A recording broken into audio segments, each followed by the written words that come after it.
una serie de enseñanzas sobre las doctrinas de la gracia, o también llamados los 5 puntos del calvinismo. Y es importante este tema porque es parte de nuestra historia.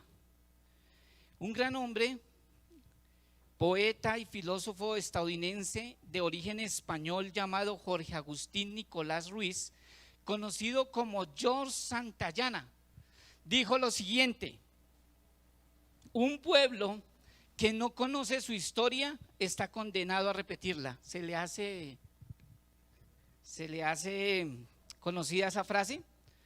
Un pueblo que no conoce su historia está condenado a repetirla.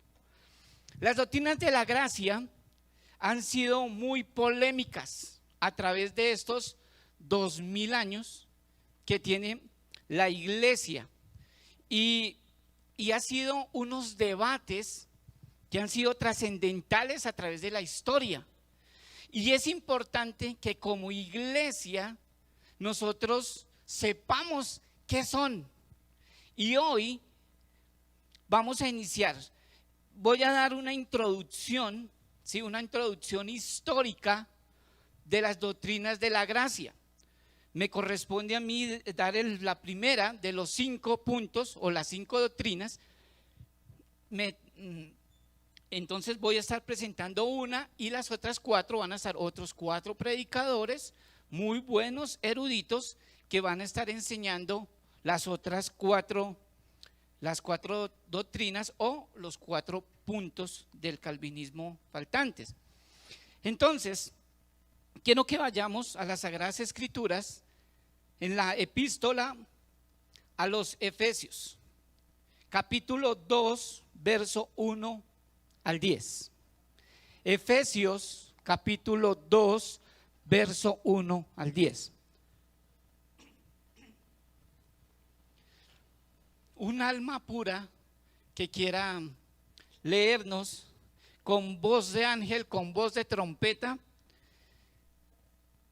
que nos quiera leer capítulo 2 de Efesios, verso 1 al 10.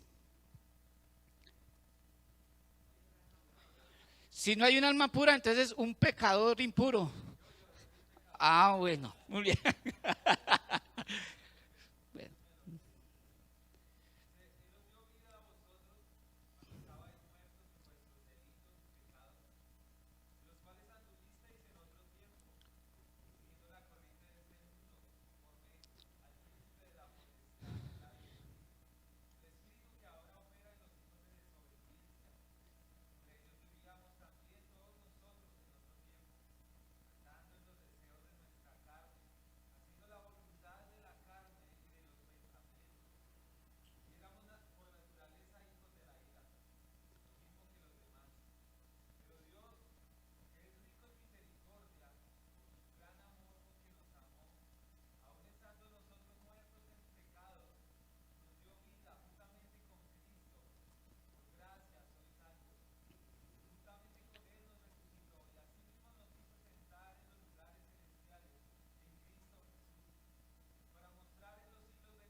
Amén. Las doctrinas de la gracia, ¿qué tienen que ver? Pues todo lo que tiene que ver con la gracia, y toda la Biblia es gracia. Usted es salvo, ¿por qué? Por gracia. Usted está aquí sentado por gracia. Usted respira por gracia. ¿Qué nos merecemos nosotros? Diga, el infierno por pecadores. Ayer estaba con una niña que me dice tío, que con mi esposa la llevamos donde mi mamá, y entonces estábamos comiendo y ella, estábamos comiendo pescado, y yo le digo, mire, cómete el pescado, pero pilas con las espinas, porque si te pasas una espina se te queda aquí trancada, te mueres y te vas para el infierno. Entonces me dijeron, uy, no le digas así a la niña. Porque como estamos en la generación de cristal, entonces a los niños no se les puede mencionar el infierno porque estamos atentando contra los derechos del niño, yo no sé. Y yo le dije, pero hay una solución para no ir al infierno, ¿cuál es? Termine de comer y le cuento. Tenemos que enseñar el evangelio a los niños y no tener tapujos de hablar del infierno, porque ahora como ya no se puede hablar del infierno es pecado. Entonces, tenemos nosotros que enseñar todas las doctrinas de la gracia como una historia. Y vamos a mirar la historia. ¿Qué vamos a ver en estos 3 domingos? Bueno, 3 domingos que tengo, pero hoy vamos a iniciar. ¿Cómo se originaron las doctrinas de la gracia? ¿Qué enseñan las doctrinas de la gracia?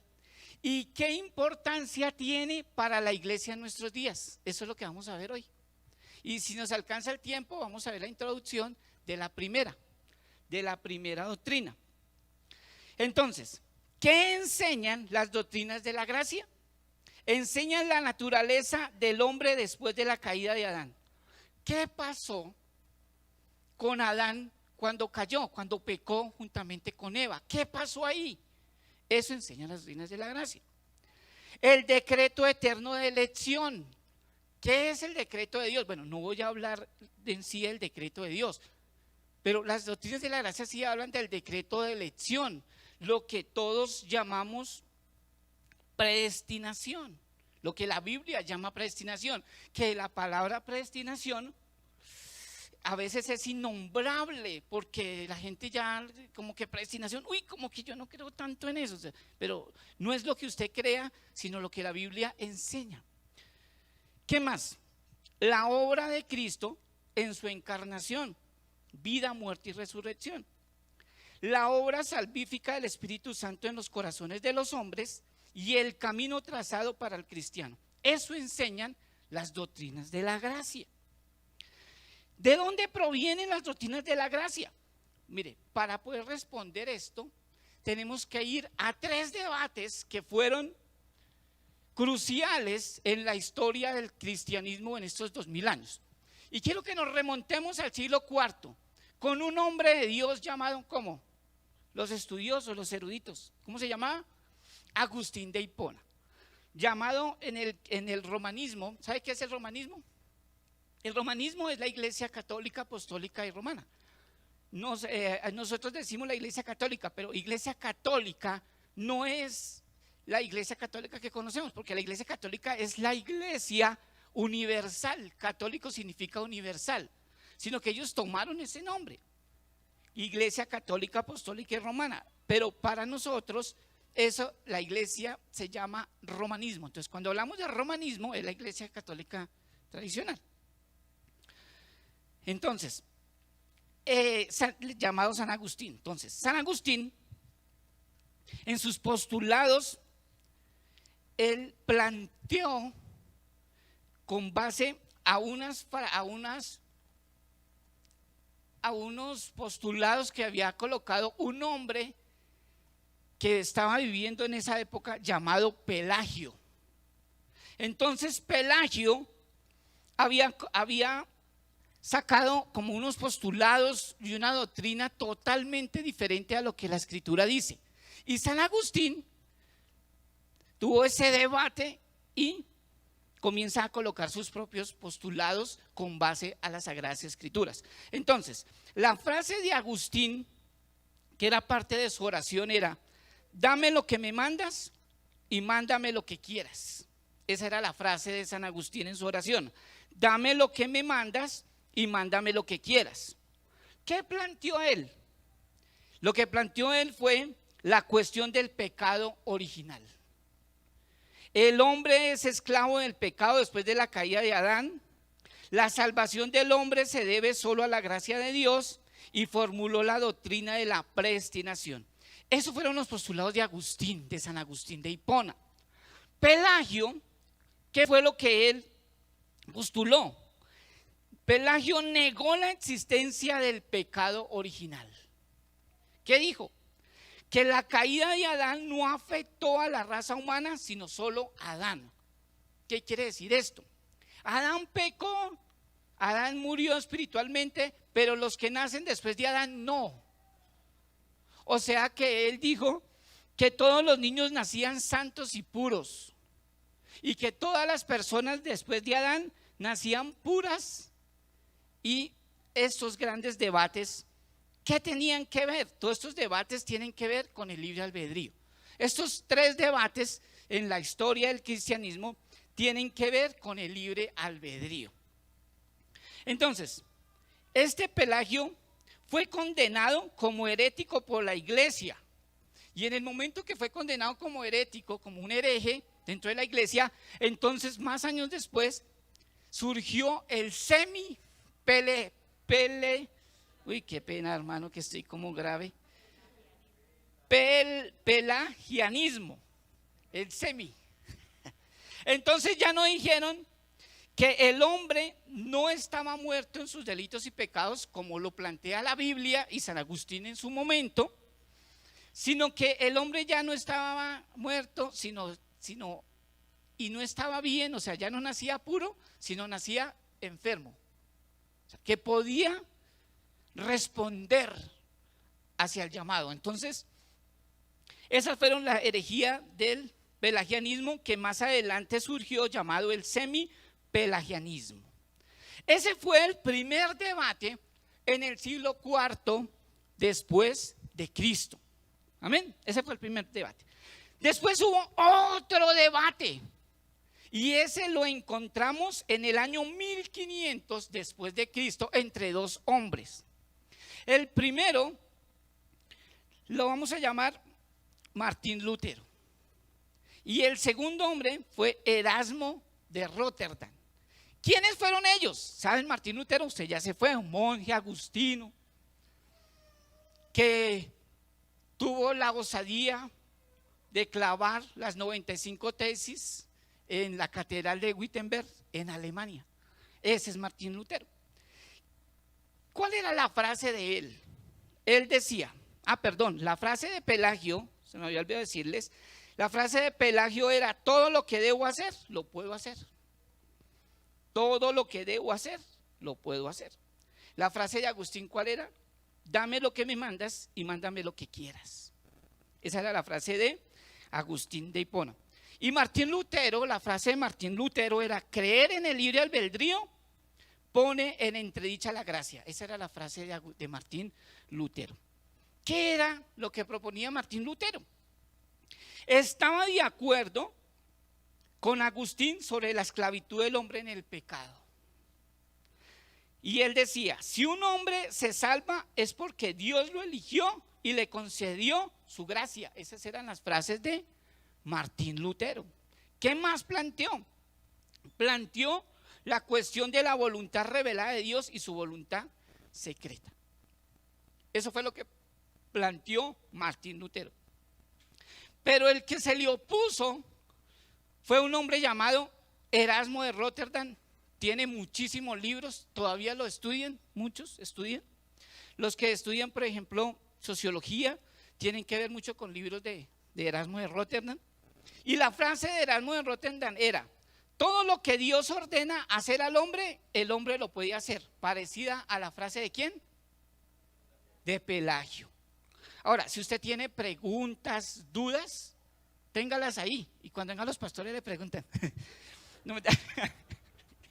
No, si usted tiene preguntas, dudas, pregunte. Si yo no le puedo contestar, entonces ya le preguntamos a los pastores. Y si los pastores tampoco, pues vamos al que todo lo sabe, Google. No mentiras. No mentiras.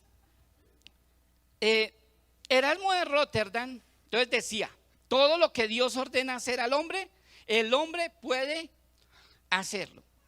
¿Qué era lo que planteaba Erasmo de Rotterdam? Y era que tenía que ver todo lo diferente de Martín Lutero. En ese debate, él decía: el libre albedrío tiene fundamento racional y bíblico, decía Erasmo de Rotterdam. El hombre es quien elige a Dios por voluntad propia y no Dios al hombre. La concepción de Erasmo sobre el libre albedrío es la misma de Pelagio, 1500 años después. Y lo más triste es que Pelagio fue considerado un hereje de la época y fue desterrado. Pero 1500 años se levantan hombres todavía con ese pensamiento, como Erasmo de Rotterdam. Y Erasmo de Rotterdam no era cualquiera, ¿sí? Era un hombre estudiado, era un hombre docto y había escrito muchísimos libros que aún todavía se estudian. Entonces, ese fue el segundo debate. Estos tres debates, falta el último debate, lo vemos entre Juan Calvino y otro hombre llamado Jacobo Arminio. Uno llamado el famoso calvinismo y el otro el arminianismo. ¿Por qué es importante estudiar esto? ¿Por qué ir a la historia? Porque tenemos que ver el fundamento. Mira, hay muchos que siguen practicando la doctrina de Arminio y no saben ni quién es Arminio. Digo, Arminio, ese es como que es una canción paisa. Arminio, Arminio. Entonces es importante conocer la historia porque el hombre, el pueblo que no conoce su historia, está condenado a repetirla. Y por eso seguimos enseñándole a la gente: Dios te ama y tiene un propósito contigo. Así le decimos a un gay, ¿sí? Así le decimos a un hombre que no conoce el Señor, que no conoce el Señor ni nada, ¿sí? Hasta un borrachito: Dios te ama y tiene un propósito contigo. Y seguimos todavía doctrinas y no sabemos por qué y de dónde vienen. Entonces es importante conocerlo. Y entonces el tercer debate fue entre el calvinismo y el arminianismo. ¿Qué dice el arminianismo? El fundador de esta línea fue Jacobo Arminio, por sus seguidores. Después de la muerte de Arminio, sus seguidores llamados remonstrantes. La palabra remonstrante o remonstrán viene de la palabra protesta. Entonces los remonstrantes eran como una especie de protestantes, de manifestantes, no de los protestantes de que hablamos de 1517, sino de otros llamados, así se les llaman, remonstrantes. En el año 1610 ellos presentaron una protesta ante el parlamento holandés contra el calvinismo. En ese tiempo en Holanda, las doctrinas que se enseñaban en ese momento eran doctrinas basadas en la mayoría de escritos de Calvino. Calvino tiene unas enciclopedias llamadas La Institución de la Religión Cristiana. Todo sacado de la Biblia. No es que Calvino se haya inventado otra Biblia. No es que Calvino se haya inventado otra doctrina diferente. No, señor. No, señora. Lo que pasa es que Calvino, a través del estudio y todo, sacó esos postulados, sacó toda esta doctrina con base a la Biblia. No se fue a otro lado, es bíblico. Todo está a través de la Biblia, demostrado. Entonces, Holanda era ya un país que seguía prácticamente todas esas doctrinas bíblicas. Entonces, los estudiantes o seguidores de Jacobo Arminio, llamados remonstrantes, en el año 1610 presentaron esa protesta ante el parlamento. Y la protesta se resumía en 5 puntos que reflejaba el pensamiento de Jacobo Arminio. Vamos a mirar quién era Jacobo Arminio. En 1618 estos remonstrantes fue que a través de la protesta que hicieron se desarrolló el sínodo de Dort, en donde se condenó el arminianismo y se reivindicó el calvinismo en este país, en Holanda, en todos los Países Bajos. Entonces, ¿qué era un sínodo? Sínodo, la palabra sínodo quiere decir que es una asamblea o un encuentro religioso consultivo. Eso es lo que significa la palabra sínodo. Yo pensé que sínodo era como especie de un concilio. No, el concilio es diferente. Esta es una asamblea, un encuentro religioso consultivo, que eso fue una asamblea nacional en Dort. ¿En Dort qué es? Una ciudad allá en Holanda. Entonces, se desarrolló el sínodo de Dort, en donde se condenó el arminianismo y se reivindicó el calvinismo. Esto es el arminianismo. ¿Qué dice el otro debate? en el tercer debate está el calvinismo. ¿Y qué era lo que los gomaristas, que eran liderados por Franciscus Gomarus? ¿Quién era Franciscus Gomarus? Fue un seguidor de todas las doctrinas de Calvino y que había sido alumno de Teodoro de Beza, que fue el que surgió después de Calvino, o sea, fue el que sucedió a Calvino, Teodoro de Beza. Ya te vamos a hablar más de él. Entonces, eso fue lo que pasó. Entonces, ¿qué hicieron estos gomaristas que eran liderados por él? Lo que hicieron en ellos fue que se opusieron al arminianismo, a esos 5 puntos que hablaron los arminianos, o sea, los seguidores de Arminio, llamados remonstrantes, y lo que hicieron ellos fue que se opusieron a esa teología, a lo que esos 5 puntos, que más adelante los vamos a ver. ¿Qué más hicieron? Sistematizaron la soteriología de Calvino en 5 puntos como defensa contra el arminianismo. Y estos 5 puntos fueron conocidos por la iglesia subsecuente como las doctrinas de la gracia o los 5 puntos del calvinismo. Esos fueron los 3 debates que han sucedido en el transcurso de estos 2000 años en la iglesia. Entonces es importante saberlos. El primer debate fue entre ¿quiénes? Agustín de Hipona y Pelagio.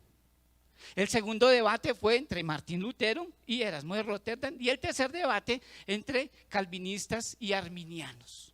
Entonces, ¿qué fue lo que sucedió? Lo que sucedió fue que en el año 1610, apenas un año después de su muerte, o sea, la muerte de Arminio, basados en sus enseñanzas, fueron formulados por sus seguidores, a quienes se les denominó, ¿cómo se les denominó a los seguidores de Arminio? Remonstrantes. Entonces, esos seguidores de Arminio, ¿quién era Arminio? Entonces, Arminio era un pastor y teólogo holandés nacido en el año 1560, o sea, 4 años antes de la muerte de Juan Calvino. Su formación teológica fue en Ginebra, fue profesor, fue el sucesor de Calvino, su profesor fue el sucesor de Calvino. ¿Cuál es el sucesor de Calvino? Teodoro de Beza. Ese fue el profesor de Arminio, de Jacobo Arminio.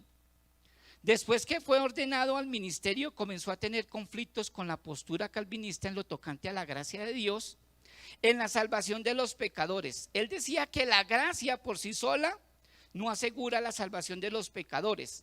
El hombre tenía libre albedrío y no estaba muerto totalmente, podía resistir al Espíritu Santo. Eso era lo que decía Jacobo Arminio, y vemos que crece, o sea, se forma bajo una doctrina calvinista, pero que ya después, cuando fue ordenado y todo, como que se puso a meditar y dijo: no, el hombre tiene libre albedrío. Sí, no, yo no creo que no tenga, nace muerto.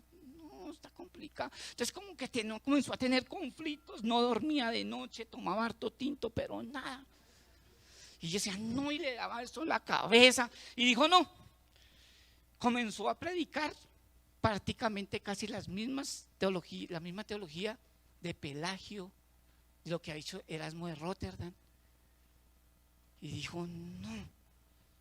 Entonces, cuando se enteraron, Teodoro de Beza y todos los llamaron: venga para acá, mijo. Lo llamaron aparte, acogieron los pastores: venga para acá, mijo. Lo que usted está enseñando no es de Dios, eso no lo enseña la Biblia, retrátese. Entonces, como Martín Lutero: no me retrato. Dijo: no, es que yo no creo tanto eso. Entonces, en secreto, comenzó a seguir enseñando su doctrina, parecida con todos los postulados de Pelagio y lo que pensaba Erasmo de Rotterdam. Y nunca se quiso retratar. Murió así. Entonces, los seguidores de él, de Jacobo Arminio, que se llamaron remonstrantes, comenzaron a enseñar toda esa herejía. Enseñar. Y comenzar a decirle: no, el hombre no está muerto, el hombre está vivo todavía, y que el man está vivo. Decía. No. Entonces pasaron los años, y ya en el año 1610, ¿sí? Estos llevaron al Parlamento y dijeron: estos 5 puntos es lo que nosotros creemos, porque Calvino y toda la doctrina calvinista y la doctrina que ustedes están practicando no es de Dios, y eso no es lo que enseña la Biblia. Entonces todos se pusieron: ¿cómo así? Entonces estamos enseñando mentiras. Entonces vamos a hacer una reunión. Y en esa reunión fue convocado el famoso sínodo. ¿Qué es la palabra sínodo? Una asamblea o un encuentro religioso consultivo. Y fue en la ciudad de Dor en el año 1618.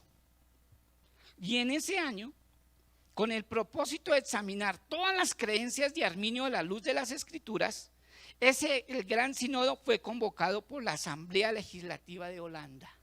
Entonces se reunieron y dice la historia, que tuvieron el 13 de noviembre de 1618, y dice que asistieron delegados de casi todas las iglesias reformadas de la época, todos estos doctos, eruditos, y hubo 154 sesiones durante los 7 meses en que se reunió.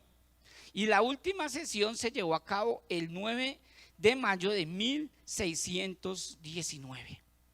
Imagínense, 154 sesiones para decir: bueno, vamos a coger estos 5 puntos que nos dan los remonstrantes, ¿sí?, llamadas a teología arminiana, y vamos a debatir. 154 sesiones, 7 meses reunidos. Eso no fue cualquier cosa, fue algo tremendo. Entonces comenzaron a estudiar punto por punto, y después llegaron a la conclusión. ¿Y cuál fue la conclusión? La conclusión fue que, habiendo estudiado cuidadosamente los 5 puntos presentados por los arminianos, el sínodo prosiguió a rechazarlos con base en que no eran bíblicos, y formuló en cambio lo que se conoció en la historia como los 5 puntos del calvinismo. Entonces, los 5 puntos del calvinismo fueron, o las famosas doctrinas de la gracia, fueron hechas con base a los 5 puntos que habían debatido los arminianos, o sea, los famosos remonstrantes, y por eso fue que sacaron los 5 puntos del calvinismo o doctrina de la gracia. Entonces fueron echados, todos esos remonstrantes fueron echados y sacados. Entonces ellos comenzaron a migrar a otros países a escondidas y siguieron enseñando las doctrinas famosas de Arminio, el famoso arminianismo, y se siguieron, y de ahí salieron de Holanda perseguidos, y llegaron a Alemania, a otros países, a Inglaterra, y de Inglaterra pasaron a Estados Unidos. Y ya después, en el siglo XVIII, hombres de Dios que yo respeto mucho, John Wesley, tomaron parte de esas doctrinas y las siguieron enseñando. Y después vemos iglesias grandísimas de concilios como Asambleas de Dios, Cruzada Cristiana, todas esas iglesias grandes que no son heréticas, pero sí, porque de pronto van a decir: no, aquí está hablando mal de Asambleas de Dios, de las santas Asambleas de Dios, está hablando mal. No, estoy diciendo que parte de su teología es arminiana, y saber que Pelagio fue condenado como hereje, Rotterdam fue condenado también como, bueno, no tanto como hereje Rotterdam, pero sí fue, sus doctrinas nunca fueron bíblicas. Y ahora Arminio, que todos los remonstrantes habían sido echados de Holanda porque no eran bíblicas. Entonces llegaron, y hasta el día de hoy todavía se enseña esta teología arminiana, ¿sí? Ahora, no quiere decir que si una persona practica teología arminiana se va para el infierno. No, señor, no, señora. Porque entonces van a decir: no, es que usted está enseñando algo que es una herejía, que cómo así, que el que es arminiano se va para el infierno. No, no estoy diciendo eso, porque la salvación es por gracia, por creer en quién, en Cristo Jesús, ir a Él en arrepentimiento y fe. A mí no me salva si soy calvinista o si soy arminiano, a mí no me salva eso. Si lo que pasa, que es importante usted conocer la historia y conocer qué es lo que usted está estudiando. Si yo le pregunto a usted: ¿quién fue Simón Bolívar? Y usted me va a decir: libertador, nació en Caracas en un portero lleno de vacas. ¿Quién fue Cristóbal Colón? Cristóbal Colón descubrió América. ¿A qué vino? Bueno, a robar, a saquear, o vino a descubrir. Bueno, eso sí ya no me interesa. Pero usted sabe historia, ¿sí o no? ¿Quién fue Miguel de Cervantes Saavedra? Entonces usted ya sabe. Pero cuando usted le preguntan, oiga, ¿usted sabe de dónde surgieron las doctrinas de la gracia? ¿De dónde salen los 5 puntos del calvinismo? Y usted, pues yo no sé, te voy a preguntarle al pastor. Es importante que usted sepa la historia, conocer de dónde viene, por ejemplo, el credo niceno. Qué bueno aprender historia. Siente que cuando usted tenga tiempito y tenga tiempito, usted me busque y a la luz de un cafecito podemos hablar todos estos temas que a mí me gusta la historia. Y es importante, por eso es que cuando usted estudia teología, entonces a usted le enseñan una materia que es la historia del cristianismo. Y es muy chévere. Nombres, todo esto. Por eso, esto al menos es lo básico. Entonces, esas son doctrinas que se han venido predicando y yo me formé bajo una doctrina arminiana y yo no sabía. Y yo por eso decía, yo el día que conocí del Señor, el 6 de abril de 1997, yo acepté al Señor. Ese día le di la oportunidad al Señor de entrar a mi vida. Porque ese era el testimonio, ¿no? Quiero contar el testimonio. El día que yo le di la oportunidad al Señor, porque el Señor me habló y me dijo, aquí estoy a la puerta y llamo, y si escucha mi voz se abre la puerta. Y ese era el tema. Y así enseñamos. ¿Y dice la Biblia eso? No. ¿De dónde viene eso? De que nosotros tenemos libre albedrío y podemos escoger. Cuando yo quiera me arrepiento. Cuando yo quiera le doy la oportunidad al Señor. ¿Sí o no? Entonces, o como enseñan en muchas iglesias, dele la oportunidad al Señor, perdone a Dios. Así, perdone a Dios y dele la oportunidad. Entonces, ¿de dónde vienen todas estas doctrinas? Pues de allá. En el siglo XX, estas doctrinas, un hombre con base al tulipán, que es la flor nacional de Holanda, en inglés tulip, colocó un acróstico sobre las doctrinas de la gracia. Y en la T, en inglés, es que yo no sé inglés, yo medio sé español, medio sé español, todo el mundo quiere estudiar inglés y ni siquiera sabe español. Entonces, dice total depravación, ahí está la T de Tuli. La U es elección incondicional, pero es eso, entonces con la U. La L es expiación limitada, yo creo que por limitada, o sea, por límites, me imagino. Gracia irresistible, pues la I, por irresistible. Y P, por la perseverancia de los santos. Esto fue llamado el Tulit, que ya fue en el siglo XX, pero que ha tenido también su debate y su polémica, que eso es lo que vamos a ver cuando veamos la depravación total, si es una depravación total o es parcial, es imparcial, entonces que lo vamos a ver. Entonces, los arminianos en los 5 puntos fueron la libre voluntad o habilidad humana. ¿Qué quiere decir eso? Que el hombre tiene libre albedrío y que él puede decidir si resiste o no resiste a la gracia de Dios. Elección condicional, la segunda. La tercera, expiación ilimitada, gracia resistible. Y ellos también hablan de la perseverancia de los santos, pero ¿cuál es el problemita ahí? Que ellos hablan que una persona perseverando, que en la presencia de los santos puede caer de la gracia. Y esos fueron los 5 puntos o las famosas doctrinas de la gracia. ¿Fácil? Fácil, ¿no es cierto? Chévere ese tema. Entonces, esa es la historia de cómo, qué enseñan, cómo se originaron y qué importancia tiene para nosotros en este tiempo. ¿Preguntas? ¿Dudas? ¿Todo claro? Listo, chévere. A mí me enseñaron y me dijeron, si usted quiere enseñar la palabra de Dios, enseñe la palabra de Dios como se la enseña a un niño. Porque a veces nosotros, quizás porque cuando se estudia mucho, se usa mucha terminología, muchos términos que casi no se entienden. Entonces, a veces volvemos el evangelio o volvemos el cristianismo, lo volvemos tan complejo de entender y saber que el evangelio tiene que enseñarse tan fácil o toda la escritura se debe enseñar de una manera que todo el mundo entienda.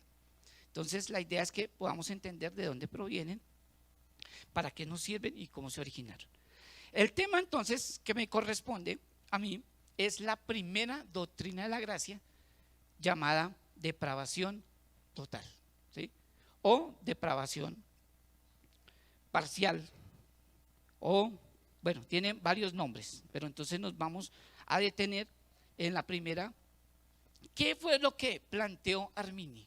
O sea, vamos a ver una introducción nomás, y de hoy en 8 días vamos a ver todo lo que es la primera doctrina o el primer punto. Pero, ¿qué fue lo que Arminio colocó en su primer postulado? Los seguidores, los remonstrantes. ¿Cuál fue? Ellos dijeron, se lo va a leer: aunque la naturaleza humana, esto fue lo que plantearon los remonstrantes, o sea, los seguidores de Arminio.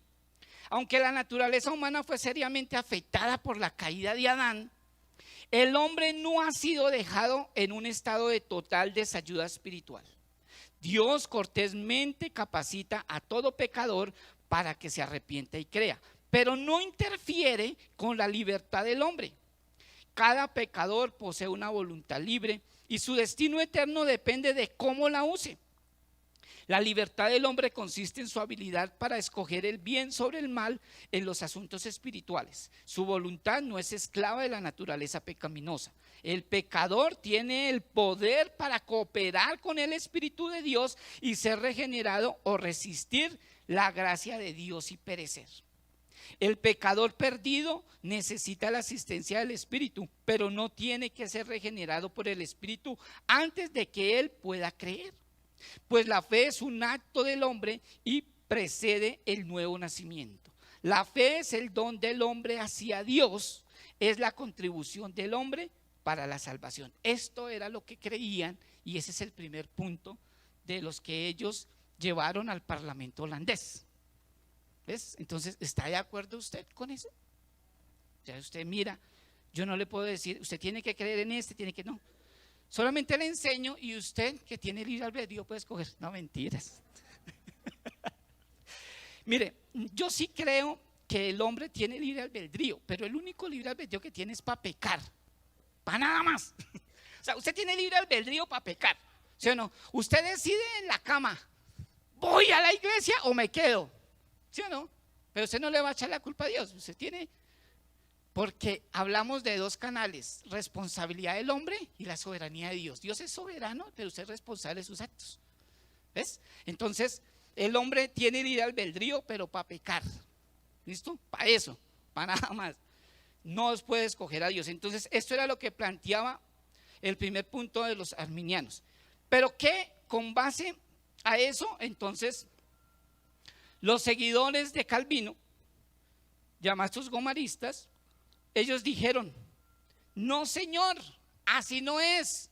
Y colocaron lo siguiente, con base a ese punto, ellos dijeron lo siguiente: a causa de la caída, el hombre es incapaz por cuenta propia de creer el evangelio para salvación. El pecador está muerto, ciego y sordo. ¿Sí? Pensé que iba a colocar Shakira aquí. No. El pecador está muerto, ciego y sordo a las cosas de Dios. Su corazón es engañoso y desesperadamente corrupto.